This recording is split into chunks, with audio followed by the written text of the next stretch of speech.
Giklarong sa Police Regional Office 7 nga si Jonas Bueno ang girumbo sa mga otoridad tungod sa kalambigitan ini sa kamatayon sa kamag-uuma sa dakbayan sa Danao.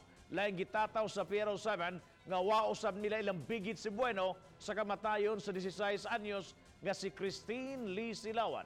Ano ang report? Gitinaw ni Police Brigadier General de Bolsinas nga wa sila mutumbok Kang Jonas Bueno kamay suspect sa Silawan murder. Ang pagkasikop kang Bueno tungod sa pagkalambigit nini sa kamatayon sa usa sa mga mag-uuma dito sa Danao ugban pang mga kaso sama dito sa lungsod sa Carmen.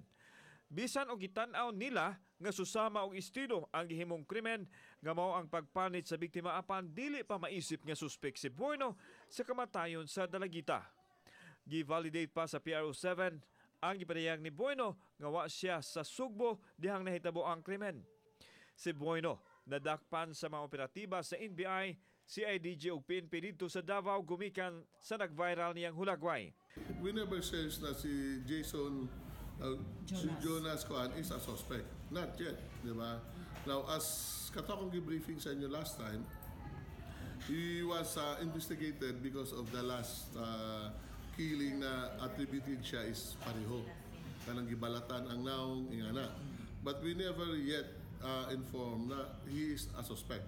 Samtang midugang si Sinas nga si Bueno ang gitumbok nga responsable sa kamatayon sa usa ka mag-uuma sa Danao nga gipanitan. Susihon nila ang background ni Bueno og ang kalihukan ini sa dapit. Gani, mumuntar og detachment ang PRO7 sa dapit nga mao'y mumonitor sa kalihukan sa posibleng mga kauban ini.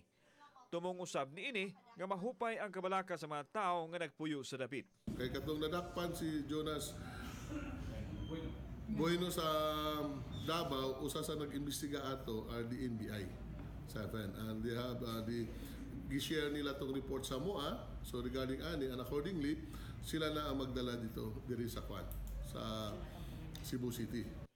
Kauban si Godfrey Rillian, ako si Alan Domingo, Balitang Bisdak.